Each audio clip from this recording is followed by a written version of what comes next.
नमस्कार दोस्तों, स्वागत है आप सभी का प्रोग्राम मंजिल मैजिक में। जी हाँ, हम आपको मंजिल मैजिक प्रोग्राम में एक ऐसा मैजिक बताते हैं जो आपको आपकी मंजिल तक पहुंचाता है। इस प्रोग्राम में हम, जैसे कि आपको पता ही है, staff selection commission, state PCS और यूपीएससी की प्रिपरेशन के बारे में बात करते हैं। हमारे साथ हमेशा फैकल्टी होते हैं और वो बताते हैं कि किस तरीके से प्रिपरेशन की जाए और एग्ज़ाम पैटर्न कैसा होता है, लिखना कैसे है, पढ़ना कैसे है, क्या पढ़ना है, इन सब चीज़ों के बारे में हम बात करते हैं। लेकिन आज का जो एपिसोड है वो बहुत ख़ास है। इस एपिसोड में आज हम एक कहानी ले रहे हैं इंडियन इंफॉर्मेशन सर्विसेज के बी ग्रेड के ऑफिसर की एक कहानी कि उनका सिलेक्शन किस तरीके से हुआ, उन्होंने क्या किया है, उन्होंने कौन सी जगह काम किया है और कैसे वो इंडियन इंफॉर्मेशन सर्विसेज यानी IIS में गए। हमारे साथ होंगे सुशील जी जो अपनी कहानी शेयर करेंगे और मैं हूँ प्रीति और आप सभी का बहुत स्वागत करती हूँ एक बार फिर से प्रोग्राम मंजिल मैजिक में। आज की कहानी आपको बताएगी कि सुशील जी की मेहनत और हौसले ने उनके सपने को सच्चाई में बदला। उनकी जर्नी हमें दिखाएगी कि तैयारी सिर्फ किताबों से नहीं बल्कि सोच और आत्मविश्वास से भी की जाती है। तो चलिए सुनते हैं सुशील जी को और आशा करती हूँ कि आपको उनकी कहानी से बहुत कुछ समझने को मिलेगा, बहुत जानकारियाँ मिलेंगी और आप समझ पाएंगे कि आपका खुद का काम आपको किस कामयाबी तक पहुँचा सकता है। बस आपको इधर उधर देखने की ज़रूरत है, यानी अलर्ट रहने की ज़रूरत है।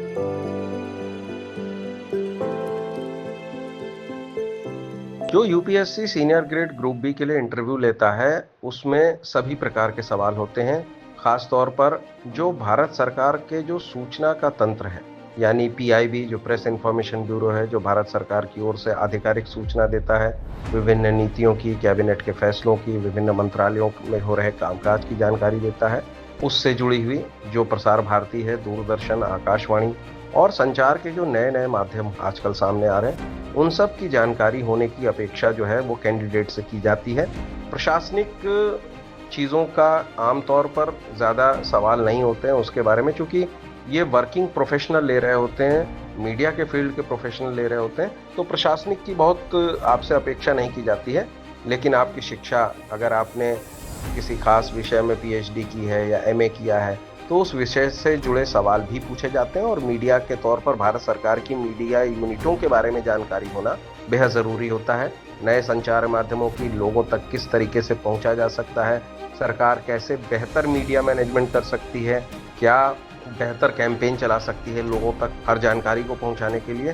तो एक बेहतर कम्युनिकेटर आपका होना, उसकी जानकारी कम्युनिकेशन के क्षेत्र की होना, ये बेहद ज़रूरी होता है। स्वाभाविक तौर पर आपकी जो शैक्षणिक, आप जिस जगह से आते हैं उसका बैकग्राउंड, समाज में जो नई चीज़ें हो रही हैं उसके बारे में, भारत सरकार की, भारतीयों की कोई उपलब्धता है उसके बारे में, खेल के क्षेत्र में हो, विज्ञान के क्षेत्र में हो, उसकी जानकारी की भी आपसे अपेक्षा की जाती है। क्योंकि एक पत्रकार के तौर पर, एक कम्युनिकेटर के तौर पर आपको ये जानकारी रहे, आप इन सब चीज़ों के बारे में जानते हो, एक तार्किक दृष्टि हो आपकी, इसकी अपेक्षा ज़रूर की जाती है। आज तक मैं काम करने के दौरान ही कुछ ऐसी परिस्थितियाँ हुई जिन्होंने मुझे विवश किया कि मैं एक सुरक्षित नौकरी के विकल्प को तलाशूं। यहाँ मैं बता दूं कि 2002 में भारतीय जनसंचार संस्थान यानी IIMC से हिंदी पत्रकारिता में डिप्लोमा करने के बाद दैनिक भास्कर चंडीगढ़ में काम करने के दौरान ही मैंने पत्रकारिता में मास्टर्स की डिग्री भी ली, जो कि गुरु जाम्बेश्वर यूनिवर्सिटी से मास्टर्स इन मास कम्युनिकेशन की डिग्री होती है। उसमें पत्रकारिता का डिप्लोमा लिए छात्रों को 1 साल की छूट भी मिलती है और सीधे फाइनल ईयर का एग्ज़ाम देना होता है। तो वहाँ भी मैंने प्रथम श्रेणी में वो परीक्षा पास की। इसके अलावा 2006 में मैंने पत्रकारिता में नेट की भी परीक्षा पास की। तो मेरे पास एक विकल्प अकादमिक क्षेत्र में भी जाने का था और मैंने उस दौरान प्रयास भी किया। पत्रकारिता के क्षेत्र में लगातार एक अनिश्चितता बनी रहती है और मैंने कई लोगों को ये देखा कि वो बहुत सक्षम थे, सफल थे और योग्य भी थे, लेकिन कतिपय कारण ऐसे रहे कि उनकी नौकरियां चली गई।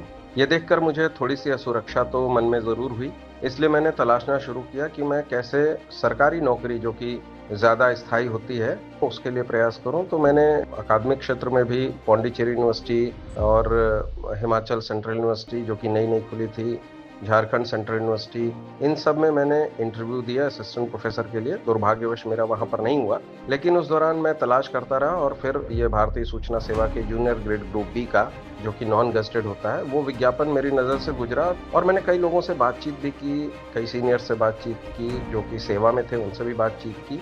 तो उनका यही मानना था कि ये एक बेहतर विकल्प है, सुरक्षित विकल्प है। भारत सरकार से अच्छा नियोक्ता यानी एम्प्लॉयर अभी फिलहाल तो नहीं नज़र आता, सुरक्षा को लेकर के खास तौर पर। और इसमें आप मीडिया के ही क्षेत्र में रहते हैं, बस फ़र्क इतना होता है कि आप दीवार के उस तरफ थे, आप सरकार से सवाल पूछते थे। यहाँ आप सरकार का जो खूबियाँ हैं, जो सरकार लोगों के लिए काम कर रही है, और ये भी एक तरीके पत्रकारिता का ही एक स्वरूप है। तो मुझे लगा कि ये नौकरी मेरे लिए मन की भी नौकरी होगी और सुरक्षित भी होगी। तो इसके विज्ञापन को मैंने देखा, मैंने इसमें फॉर्म भरा। इसमें एक रिटन परीक्षा होती है, इसके लिए न्यूनतम तो मात्र पत्रकारिता की डिग्री होती है और अपेक्षा की जाती है आपके पास कुछ अनुभव भी हो। तो इस नाते मेरे पास कहीं ज़रूरत से ज़्यादा अनुभव था। मैं उस वक्त तक 12 साल का अनुभव ले चुका था और पैसे के लिहाज से भी थोड़ी कम थी, क्योंकि प्राइवेट सेक्टर में तो पैसा ठीक मिलता है, पैसा यहाँ पर कम था। शुरुआती दौर में लगभग आधा था जितना मैं आज तक मैं बतौर प्रोड्यूसर पा रहा था, और वहाँ भविष्य भी अच्छा था सिवाय असुरक्षा के, और कोई उसमें दिक्कत नहीं थी। तो फिर मैंने सोचा कि मैं इस सर्विस को ज्वाइन करता हूँ और 2013 में मैंने फिर ये परीक्षा पास करके इसमें जूनियर ग्रेड ग्रुप बी में ज्वाइन किया। देखिए, मैंने पत्रकारिता की शुरुआत में डिप्लोमा लिया भारतीय जनसंचार संस्थान से। मैं 2001-2002 के बैच में था और हिंदी पत्रकारिता में था। लखनऊ विश्वविद्यालय से ग्रेजुएशन करने के बाद मैंने पत्रकारिता के कोर्स में एडमिशन लिया और 2002 में डिप्लोमा पूरा करने के बाद मैंने दैनिक भास्कर चंडीगढ़ में बतौर सब एडिटर यानी उप संपादक ज्वाइन किया। वहाँ से पत्रकारिता के करियर की शुरुआत हुई और लगभग 1 साल वहाँ काम करने के बाद मैं दिसंबर 2002 में लखनऊ में दैनिक जागरण में सब एडिटर के तौर पर ही मैंने ज्वाइन किया और दैनिक जागरण का ये सफ़र 2007 तक चला, जिसके बाद मैंने टीवी पत्रकारिता के क्षेत्र में अपना भाग्य आजमाया और उस वक्त खुल रहे चैनल न्यूज़ 24 में ज्वाइन किया और उसकी लॉन्चिंग के वक्त मैं चैनल का सदस्य था। बतौर असिस्टेंट प्रोड्यूसर मैंने ज्वाइन किया था और वहां से एसोसिएट प्रोड्यूसर के तौर पर मैंने 2008 में आज तक समूह के तेज चैनल में ज्वाइन किया। 2008 से लेकर 2013 तक मैंने आज तक में विभिन्न तरीके से, जिसमें डेली न्यूज़ की एडिटिंग, बुलेटिन तैयार करना, bulletin producer, voice over artist के तौर पर और स्पेशल प्रोग्रामिंग के क्षेत्र में काम किया और कई सारे शोज बनाए। अगर यूपीएससी की परीक्षाओं की बात करें तो यूपी बिहार के क्षेत्र से मैं आता हूं, उत्तर प्रदेश में लखनऊ का रहने वाला हूं। तो वहां लगभग सभी युवा जो है, जो भी ग्रेजुएशन करते हैं, ज़्यादातर एक बार सिविल सर्विसेज का एग्ज़ाम ज़रूर देते हैं। हालांकि मेरे मन में हमेशा से पत्रकार बनना ही था, इसलिए मैंने जीवन में कभी भी सिविल सर्विसेज का एग्ज़ाम नहीं दिया। पत्रकारिता का डिप्लोमा करने के बाद मैंने सीधे पत्रकारिता के क्षेत्र में उतर गया। लिखने पढ़ने का शौक़ पहले से ही था, यूनिवर्सिटी के समय से ही मैं अखबारों में लिखा करता था, लेख छपते थे तो अच्छा लगता था। जब मैंने होश संभाला और जब करियर को सोचा तो मुझे पत्रकार बनने का ही शौक़ हुआ। वो इच्छा भी मेरी पूरी हो गई थी। उसके बाद जब काफ़ी दिन पत्रकारिता में काम कर लिया, मैंने प्रिंट में भी काम कर लिया, मैंने कुछ दौरान एक इंग्लिश इवनिंगर में भी काम किया, वेबसाइट का भी कुछ काम किया, विशेष तौर पर टेलीविज़न में मैंने काफ़ी लंबा समय बिताया। तो सभी माध्यमों में मैं काम कर चुका था और अच्छा काम कर रहा था, तो लिहाजा पत्रकारिता में भविष्य तो ठीक था, लेकिन सिर्फ अनिश्चितता की वजह से मुझे लगा कि सरकारी नौकरी में जाना चाहिए। तो यूपीएससी का मैंने उससे पहले आज तक कभी भी कोई एग्ज़ाम नहीं दिया था। हालांकि 2013 का एग्ज़ाम जो है वो एसएससी से मैंने दिया था। उसके बाद 2017 में फिर से सीनियर ग्रेड ग्रुप बी, जो कि गेस्टेड पोस्ट होती है, उसका भी वैकेंसी निकली, तो मैंने नौकरी में रहते हुए उसमें अप्लाई किया और 2017 के बैच में मैंने ज्वाइन किया। 2019 में हमारी ज्वाइनिंग हुई, उसका रिजल्ट थोड़ा देर आया। उसमें सिर्फ इंटरव्यू होता है और वो आपके अब तक के पत्रकारिता के करियर के आधार पर आपको यूपीएससी सेलेक्ट करती है। वो लोग जिनके पास पत्रकारिता में डिग्री हो और अच्छा अनुभव हो, विस्तृत हो और अलग अलग क्षेत्रों का अनुभव हो। इम्तहान को देते हुए मैंने 2019 में जाकर के इसी सेवा में सीनियर ग्रेड में ज्वाइन किया, यानी भारतीय सूचना सेवा के पहले जूनियर ग्रेड में मैं 2013 में भर्ती हुआ और 2017 के जो विज्ञापन था उसकी परीक्षा, जो इंटरव्यू होता है, 2019 के शुरुआत अप्रैल में हुआ और उसके बाद उसका रिजल्ट आया। मैंने 2019 बैच में, जिसे मूलतः 2017 बैच के नाम से जाना जाता है, उसमें फिर मैंने ज्वाइन किया। मीडिया से सरकारी सेवा में आना वाकई में बेहद चुनौतीपूर्ण होता है। मीडिया में रहते हुए हमारे तेवर जो होते हैं, हमारे लिखने का अंदाज, हमारे बातचीत, हमारा व्यक्तित्व, सब कुछ एक आलोचनात्मक होता है। हम सरकार के फैसलों पर सवाल खड़े करते हैं, उनकी नीतियों में अगर कोई कमी होती है तो हम उसकी आलोचना करते हैं, और हम एक तरीके का क्रिटिकल रुख अपनाते हैं। अखबारों के, चैनलों की, इन सब की दिशा और काम करने का तरीका काफ़ी कुछ सरकार के फैसलों को कसौटी पर कसने जैसा होता है। उसी दौरान भारतीय सूचना सेवा का विकल्प मेरे सामने आया, तो मैंने सोचा कि इसमें प्रयास करना चाहिए, क्योंकि ये सरकार के लिए आप एक तरीके से अब सरकार के प्रवक्ता हो जाते हैं। अब सरकार की नीतियों को जन जन तक पहुंचाना आपका काम हो जाता है, और ये काम भी कोई छोटा काम नहीं है। सरकार के फैसलों पर सवाल हर व्यक्ति जो समाज में है वो खड़ा करता है, लेकिन सरकार की बहुत सारी योजनाएं हैं, सरकार जो बहुत सारे काम करती है, वो लोगों तक नहीं पहुंच पाते। तो इस सूचना सेवा के जरिए, भारतीय सूचना सेवा के जरिए आपको ये मौका मिलता है कि आप सरकार की योजनाओं, उनकी नीतियों का प्रसार और प्रचार दूर दराज के लोगों तक करें, उन्हें विभिन्न माध्यमों से अपनी बात पहुंचाएं, जिसमें टीवी, रेडियो, अखबार, उसके अलावा विज्ञापन, जिंगल, इस तरीके से ये क्षेत्र भी काफ़ी क्रिएटिव होता है। मेरा विचार था कि ये भी कम से कम आपको पत्रकारिता के फ्लेवर के साथ ही काम करने का मौका देगा। उसी तरीके से बस ये है कि आपका थोड़ा सा जो शब्दों का चयन है, जो आपकी नीतियाँ होंगी, जो आपके काम करने का तरीका होगा, वो सरकार की तरफ से अपनी बात रखने का होगा। तो ये मुझे काफ़ी आकर्षित किया। मैंने अपने जो सेवा के लोग हैं उनसे भी बातचीत की। उनमें से काफ़ी हमारे भारतीय जनसंचार संस्थान के ही पुरातन छात्र थे, उनसे भी सलाह मिली, और उन्होंने सजेस्ट किया कि ये सुरक्षित और प्रभावी माध्यम है। जैसे रेडियो में आप काम करने की बात करें तो रेडियो में आप कैजुअल के तौर पर पत्रकार रहते हुए काम कर सकते हैं, लेकिन जो आज़ादी आपको सूचना सेवा के अधिकारी के ज़रिए दूरदर्शन और रेडियो में खुलकर काम करने की मिलती है, वो एक कैजुअल को हासिल नहीं होती है। इस लिहाज से ये महत्वपूर्ण था कि मैं ऐसे क्षेत्र में जाऊं जहां पत्रकारिता का भी थोड़ा असर रहे। हमारे बहुत से साथियों ने कॉर्पोरेट कम्युनिकेशन का क्षेत्र चुना, उसके अलावा दूसरी नौकरियों में भी चले गए, लेकिन मुझे ये लगा कि ये ऐसी सेवा है जिसमें आप अपना जो मूल उद्देश्य था, जो आप पत्रकारिता करना चाहते थे, उसी का एक नया स्वरूप आपके सामने आता है। तो ये काफ़ी चुनौतीपूर्ण भी था, क्योंकि जब आप मीडिया में रहते हैं, प्राइवेट मीडिया में रहते हैं, तो सरकार की आलोचना करने की आपकी शैली विकसित हो जाती है। लेकिन फिर आप जब सरकारी सेवा में आते हैं तो आप ज़्यादा जिम्मेदार होते हैं। आपकी कही हुई हर बात, सरकार की कही हुई बात मानी जाती है।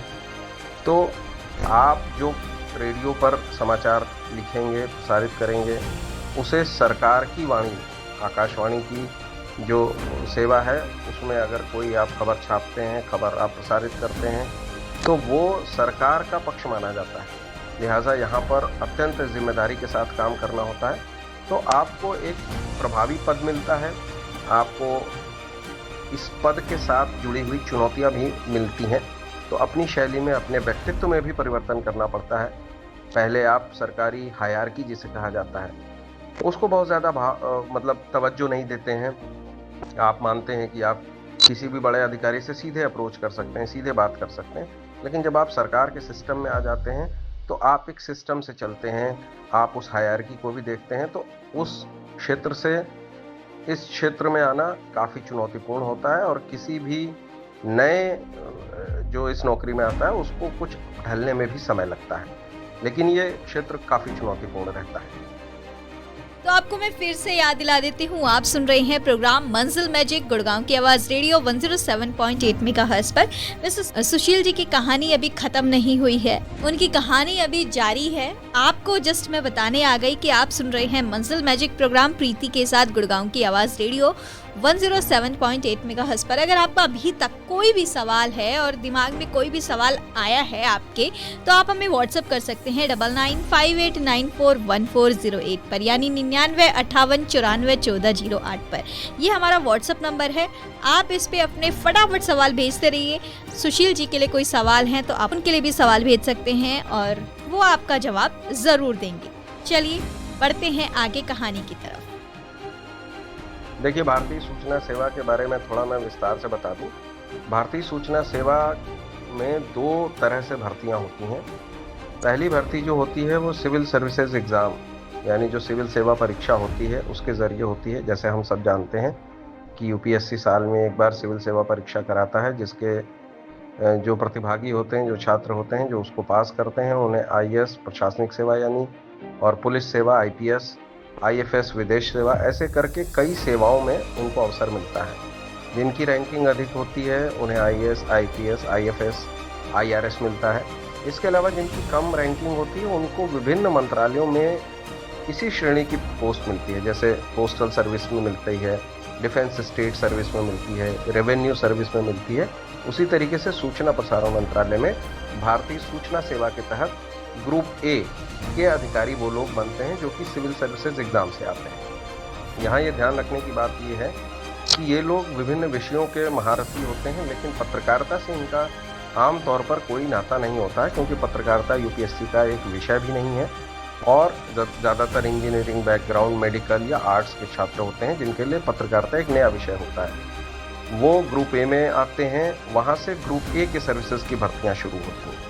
अब इसकी ग्रुप बी सर्विस आती है भारतीय सूचना सेवा की, जिसके दो भाग होते हैं। एक भाग होता है senior grade group B gazetted, यानी वो अधिकारी सीधे गजटेड अधिकारी होते हैं और वो सीनियर ग्रेड पे स्केल में होते हैं। और इसी का एक दूसरा जो और नीचे की ग्रेड 4 सर्विस बोलते हैं उसको, वो जूनियर ग्रेड होती है। वो नॉन गजटेड होती है और उसमें एग्ज़ाम जो है वो यूपीएससी की बजाय एसएससी के थ्रू होता है आजकल। लेकिन जो ग्रुप बी की सेवा है, गजटेड सेवा है, सीनियर ग्रेड ग्रुप बी की, उसका इम्तिहान यूपीएससी के द्वारा होता है। अब सिविल सर्विसेज से ग्रुप ए के अधिकारी हो गए और ग्रुप बी के अधिकारी दो हिस्सों में आए, एक एसएससी से आए और एक यूपीएससी से आए। यूपीएससी से जो आते हैं वो भी प्रोफेशनल होते हैं और ग्रेड बी में आते हैं और गजटेड होते हैं। लेकिन जो एसएससी से आते हैं वो छात्र प्रोफेशनल तो होते हैं, लेकिन उनका बहुत अनुभव नहीं होता है। उनके पास पत्रकारिता की डिग्री होती है और ये अपेक्षा की जाती है कि उनके पास 2 या 3 साल का अनुभव भी हो, जिसका वो प्रमाण पत्र देते हैं। तो एक तरीके से वो कम अनुभवी होते हैं, लेकिन वो भी प्रोफेशनल ही होते हैं। वो भी कहीं ना कहीं काम कर रहे होते हैं या पत्रकारिता का ज्ञान रखते हैं। और ख़ासतौर पर सूचना सेवा में जिन कामों को करना होता है उसमें ग्रुप बी के गजटेड और नॉन गजटेड अधिकारी ही मुख्य रीढ़ की हड्डी यानी बैकबोन माने जाते हैं, क्योंकि ये वर्किंग प्रोफेशनल होते हैं। तो इस सेवा का जो नेचर है वो नेचर ऐसा है कि उसमें आपको वर्किंग प्रोफेशनल की ज़रूरत पड़ती ही पड़ती है। ग्रुप ए के अधिकारियों से अपेक्षा की जाती है कि वो बेहतर प्रशासनिक प्रबंधन करेंगे।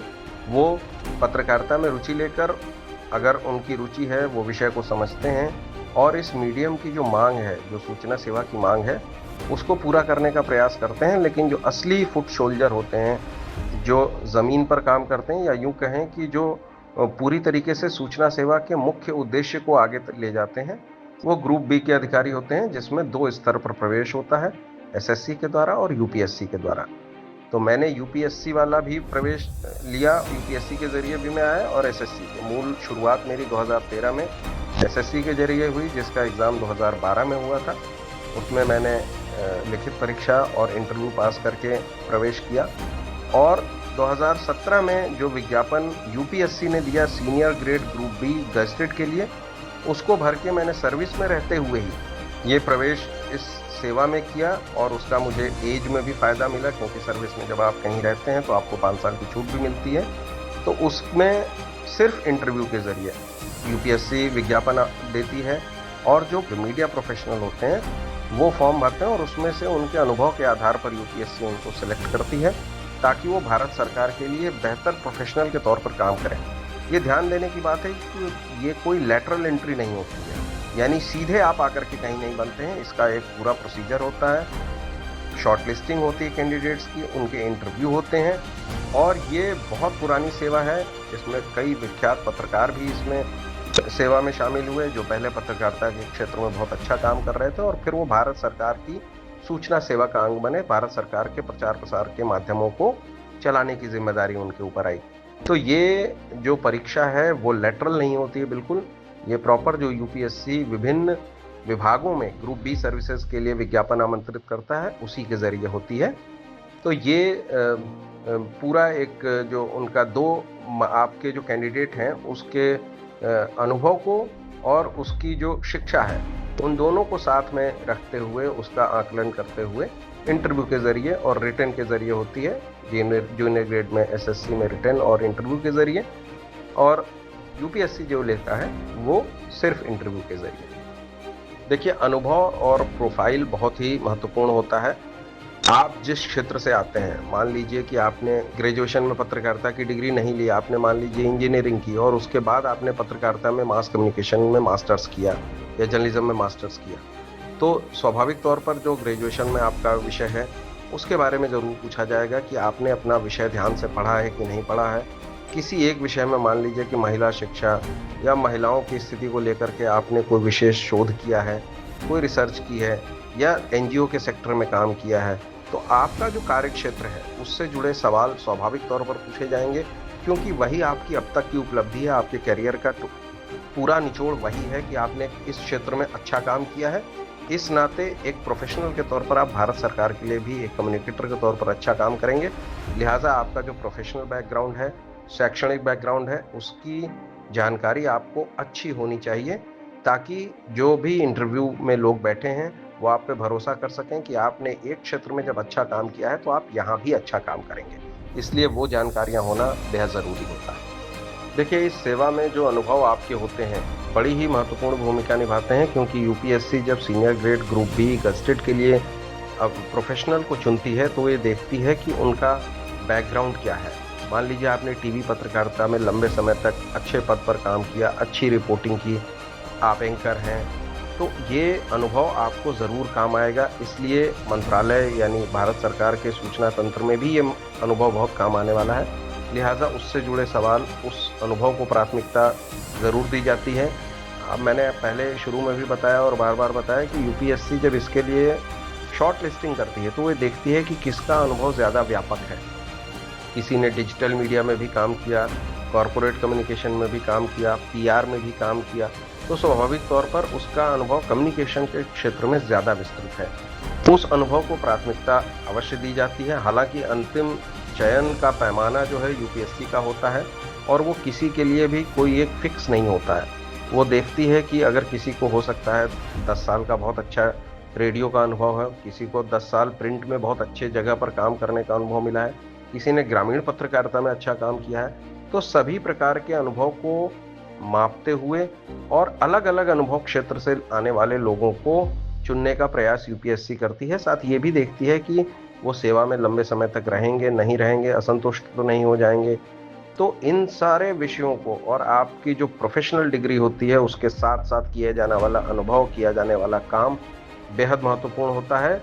इंटरव्यू के दौरान भी उस पर सवाल होते हैं और आपके सिलेक्शन यानी जो शॉर्ट लिस्टिंग होती है उसमें आपका अनुभव बहुत ही महत्वपूर्ण भूमिका निभाता है। जितना विस्तृत अनुभव होता है उतना ज़्यादा आपकी संभावना बढ़ जाती है, क्योंकि सरकार भी ऐसे लोगों को चुनना पसंद करती है जो न केवल बेहतर कम्युनिकेटर हो बल्कि अलग अलग क्षेत्रों का ज्ञान रखते हों। किसी ने अगर पत्रकारिता में अखबार में ही सिर्फ काम किया है, 10 साल काम किया है, तो उसकी बजाय उस व्यक्ति के शॉर्टलिस्ट होने की संभावना ज़्यादा होगी जिसने टीवी में भी काम किया हो, न्यू मीडिया में काम किया हो, पीआर में काम किया हो। जितना अनुभव विस्तृत होगा उसकी संभावना शॉर्ट लिस्टिंग की बढ़ जाती है। फिर इंटरव्यू में आपके जो अनुभव रहे हैं उस पर और सरकार की जो प्रचार तंत्र है, सरकार की जो मीडिया यूनिट्स हैं, उससे जुड़े सवाल होते हैं। देखिए, यूपीएससी समय समय पर इसके विज्ञापन आमंत्रित करता है और एसएससी भी ग्रुप बी सेवा के लिए, जो कि नॉन गस्टेड होती है, जूनियर ग्रेड की होती है, उसके लिए विज्ञापन आमंत्रित करता है। लिहाजा आपको लगातार ये देखते रहना होगा। जो रोज़गार समाचार होता है उसमें हमेशा इसका विज्ञापन आता है। क्योंकि रोजगार समाचार भी भारत सरकार की मीडिया यूनिट्स का ही एक अंग है। आप जब सेवा में सेलेक्ट होते हैं तो आपको रोजगार समाचार में भी काम करने का अवसर मिलता है और विभिन्न सरकारी संस्थानों में जो नियुक्तियां होती हैं उससे जुड़े विज्ञापन रोजगार समाचार में आते हैं। तो ये विज्ञापन उसमें होता है और वहीं पर आप लगातार देखते हैं। तो इसके बारे में समय समय पर विज्ञापन निकलते हैं, कभी 1 साल में, कभी 2 साल में। तो आप लगातार उसे देखेंगे तो ये जब निकलेगा आप उसे चेक कर सकते हैं कि अब भर्तियां शुरू हुई हैं, तो आप उसको भर सकते हैं। देखिए, वर्तमान में 2013 में जब मैंने ज्वाइन किया तो मैंने कुछ दिन दूरदर्शन में काम किया। उसके बाद 2 साल मैंने प्रेस इन्फॉर्मेशन ब्यूरो की लखनऊ शाखा में, पत्र सूचना कार्यालय जिसे कहते हैं, उसमें काम किया और उसके बाद मैं आकाशवाणी में आ गया। आकाशवाणी में मैंने 2016 से लेके अभी तक मैं आकाशवाणी लखनऊ में ही बतौर संवाददाता अपनी सेवाएं दे रहा हूं। तो वहां पर आपको जिसे कहा जाए तो रिपोर्टिंग का काम होता है, लोगों के छोटे छोटे साक्षात्कार लेना, बाइट लेना, खबर तैयार करना।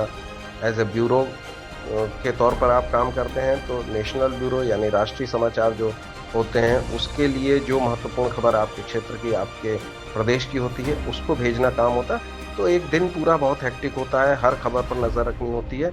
और जैसे एक आम रिपोर्टर किसी अखबार के लिए, चैनल के लिए काम करता है, ठीक उसी तरह सभी खबरों को ध्यान में रखते हुए सरकार के लिहाज से जो महत्वपूर्ण खबरें हैं और आम लोगों के लिहाज से जो महत्वपूर्ण खबरें हैं वो अपने स्थानीय बुलेटिन में देना, उसमें डिस्पैच देना यानी आधे हिस्से को या खबर के एक बड़े हिस्से को अपनी आवाज़ में भेजना, अपनी रिपोर्ट के तौर पर भेजना। जैसे टीवी में एक रिपोर्टर भेजता है वैसे ही रेडियो में भेजा जाता है और रेडियो में उसकी खबर लिख करके हिंदी, अंग्रेजी में नेशनल ब्यूरो के लिए भेजा जाता है, जो कि राष्ट्रीय समाचार जो नेशनल न्यूज़ होती है उसमें आते हैं। तो एक पूरा दिन बहुत ही हेक्टिक होता है। आप किस भूमिका में होते हैं इस पर डिपेंड करता है। आप अगर पीआईबी में हैं तो मंत्रालय आपको अलॉट होता है, उस मंत्रालय की जो गतिविधि उस दिन की होती है, कोई महत्वपूर्ण कार्यक्रम होता है। जैसे मैं रेडियो में हूँ, प्रधानमंत्री का कहीं दौरा हुआ, आपको कवर करने के लिए जाना होता है। सोशल मीडिया के लिए भी आप उसमें रिपोर्टिंग करते हैं, पिक्चर्स भेजते हैं, लोगों की बाइट वीडियोस भेजते हैं। किसी का महत्वपूर्ण व्यक्ति का इंटरव्यू करना होता है, वो भी उसका एक आम पत्रकार की तरह जो खबर के लिए महत्वपूर्ण है वो रेडियो में रहते हुए मुझे करना पड़ता है। तो एक पूरा दिन बहुत ही चुनौतियों भरा होता है और बहुत हेक्टिक होता है। कई बार कई वीआईपी कार्यक्रम होते हैं, कोई महत्वपूर्ण सम्मेलन हो रहा होता है, उसकी कवरेज लगातार होती है। विदेशों में भी लोग जाते हैं। इस प्रकार से प्रधानमंत्री और राष्ट्रपति, उपराष्ट्रपति जैसे माननीयों के दौरे के दौरान भी रेडियो के रिपोर्टर वहां से अपनी खबर भेजते हैं, उनके साथ या फिर उस इवेंट को कवर करने के लिए उस जगह पर जाते हैं। तो काफ़ी चुनौतीपूर्ण काम होता है। जो युवा प्रोफेशनल्स हैं, अगर वो सरकारी सेवा में आना चाहते हैं, अगर वो पत्रकारिता के क्षेत्र से जुड़े हुए हैं, तो सबसे पहली सलाह उनको ये होगी कि जो भारत सरकार की मीडिया यूनिट्स हैं, जो सरकार का प्रचार तंत्र है, जो सूचना तंत्र है, उसको समझने की कोशिश करें। किस तरीके से वो काम करते हैं, क्या उनके काम करने का तरीका है, शैली क्या है। और इसके साथ ही यूपीएससी और एसएससी के विज्ञापनों पर भी नज़र बनाए रखें ताकि जब वैकेंसी निकले तो आप उसे सही समय पर भर सकें। मीडिया की यूनिटों की जानकारी होना बहुत ज़रूरी है, क्योंकि इंटरव्यू में वो आपसे अपेक्षा करते हैं कि जहां आप भविष्य में चुने जाने के बाद काम करने जा रहे हैं, उनके काम करने के तरीके के बारे में आपको जानकारी हो। कितने रेडियो के स्टेशन सक्रिय हैं, पीआईबी का क्या तरीका होता है काम करने का, दूरदर्शन किस तरह से प्रसार भारती के अंदर रह करके काम कर रहा है, स्वायत्तता कितनी है, इन सभी चीज़ों पर CBC, central bureau of communication क्या है, कौन कौन सी मीडिया यूनिट है, फिल्म से जुड़े हुए क्षेत्र में सरकार की कौन कौन सी एजेंसियां हैं, इन सब के बारे में आपको जानकारी होनी चाहिए। और as a professional new media की जानकारी भी बहुत ज़रूरी है, जो कि आजकल मीडिया का नया क्षेत्र है, उभरता हुआ क्षेत्र है। एआई की भी जानकारी बहुत ज़रूरी है, क्योंकि अब वो बहुत तेज़ी से पूरे सूचना तंत्र को भी बदल रहा है। तो इन सब चीज़ों पर नज़र रखने के साथ साथ विज्ञापन पर भी नज़र रखना ज़रूरी है, ताकि जब ये अवसर आए तो आप उसे हासिल कर सकें। धन्यवाद।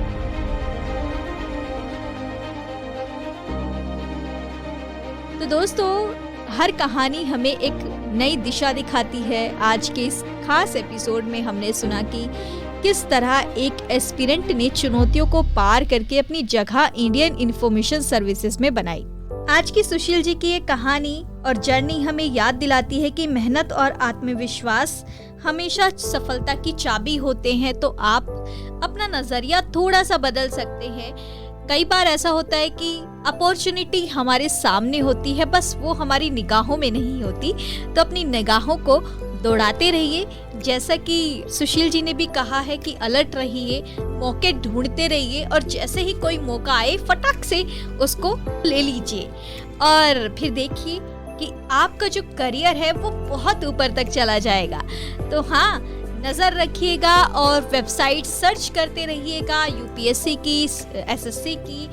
और अगर आप किसी और एग्ज़ाम्स की भी तैयारी कर रहे हैं जैसे रेलवे की, तो आपको सिर्फ अलर्ट रहने की ज़रूरत है। थोड़ा रिसर्च कीजिए अपने इंटरेस्ट से रिलेटेड, अपने एग्जाम से रिलेटेड। बाकी अगर आपके पास कोई भी सवाल है तो आप हमारे व्हाट्सएप नंबर 9958941408 पर कर सकते हैं, यानी 9958941408 पर हम फैकल्टी से आपके सवाल का जवाब लेकर आपको जरूर भेजेंगे वापस। आप सुन रहे थे प्रोग्राम मंजिल मैजिक प्रीति के साथ, गुड़गांव की आवाज रेडियो 107.8 मेगाहर्ट्ज पर। आप सभी का बहुत बहुत शुक्रिया। अगर आपकी भी कहानी है ऐसी, अगर आपका भी सिलेक्शन हुआ है किसी एग्जाम के लिए और आप चाहते हैं कि आप अपनी कहानी हमारे साथ शेयर करें, तो आप हमें व्हाट्सएप कर सकते हैं। अपना नाम, आप कौन सी जॉब कर रहे हैं और किस लोकेशन से आप बात कर रहे हैं। मैं आपकी कहानी को अपने प्रोग्राम में जरूर शामिल करूंगी। अब फिलहाल के लिए मैं चलती हूँ प्रीति मंजिल मैजिक प्रोग्राम से, लेकिन आप कहीं मत जाइएगा। सुनते रहिए गुड़गांव की आवाज रेडियो 107.8 मेगाहर्ट्ज, आपकी आवाज, आपका रेडियो। नमस्कार।